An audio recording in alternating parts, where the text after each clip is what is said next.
You can actually forgive a cheating narcissist. You can profoundly, deeply set yourself free and set themselves free, because that's the level of consciousness that they're at. You are partly responsible for that dance. You don't ever have to talk to them again.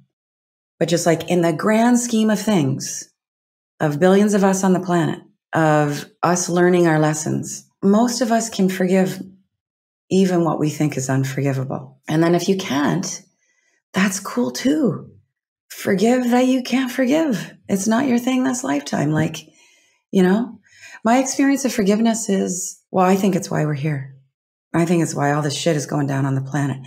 Everything, all this division is an opportunity for us to just expand a little more, listen a little more deeply. I think it's the default of the soul, is to forgive, is to give love. The heart is for giving. Yeah, I think forgiveness is often misconstrued as saying that what the other person did was okay. But I like what you said, that ultimately it liberates us when we forgive. That's what it's about. And it liberates them, in the prison of the trap door that we put them in, and said like, fuck you, you're staying in here forever because you fucking hurt me. But really, we're just trapping ourselves even in that dynamic. Yes. And the miraculousness, the like octane of forgiveness is that what you did was not right. And I forgive you. Like, what's the evolutionary leap? If it's like, it was not that bad, and so I really forgive you. It's like, no, what you did is unacceptable. It's the opposite of love. And I am going to be the love that holds it all. And because I love myself and I'm creating conditions of healing, I am forgiving you, and I'm going to move on. And I might have to block you, all those things. And you get my observation, and I venture that you've seen this many times, is like we draw those boundaries and then we get softer and more mature. Time heals nothing, as I just, intonated from the book. But, and then we go back to those people. I've been in that person. I'm like, so my boundaries were pretty excessive 5 years ago. I mean, I've been public with this. Like, I did not let my ex-husband on my property for 5 years. I was just like, don't even.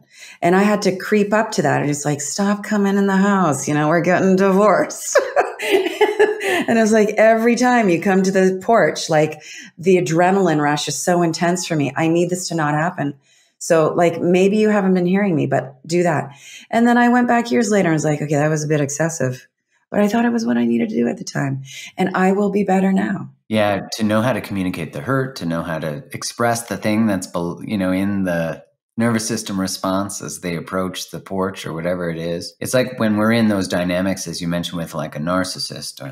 When I went through experienced significant betrayal when I was 19, 18, I look back now, and I could access this, when I processed it all. But I look back and I'm like, wow, those are the exact circumstances someone without boundaries ends up in and gets betrayed, because I'd betrayed myself so long before the explicit external betrayal. I'm so grateful for it, because even in the dance with the narcissist, as you said, you're co-creating it with them. You are a match for that energetic on some level.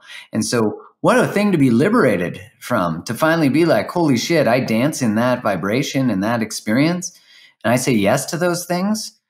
I want to say yes to my heart. The narcissistic, that dance is, especially in the self-help space, so many women identifying as empaths embroiled with narcissists, but not looking at their own narcissism. Like, it's in you somewhere. You hear like, I wasn't protecting myself. I got involved with a narcissist.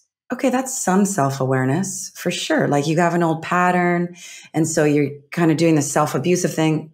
Okay, but let's go a little bit deeper. I want to take it a little further because universal law is everything is your reflection. So how are you just a little, just your 10% narcissism?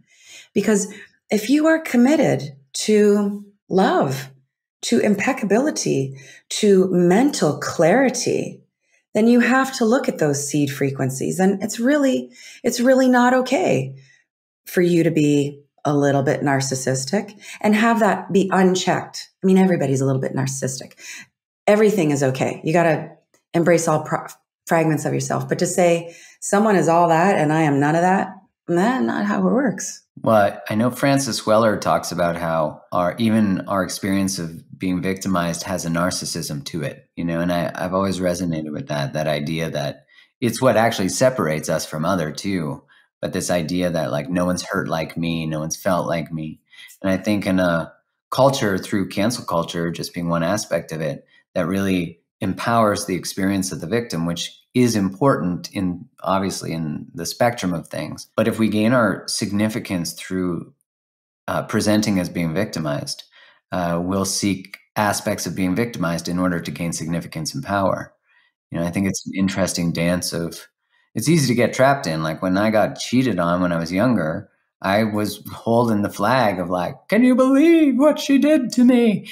And man, I just wanted her to pay. I just wanted her to pay. I wanted her reputation to pay.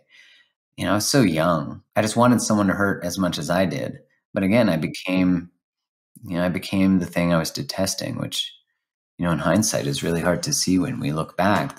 What I would call the experience of healthy shame, to know that you have a better behavior available to you, a better way of being. Gosh, isn't growth great? It's great. I mean, what you're talking about is over-identification. The situation happened. It had an impact. It caused pain. But you are not that. This is where I like to kind of piece out from psychology. Again, there's you can continue with therapy from an ego-generated place, or you can continue with therapy from a heart-centered place.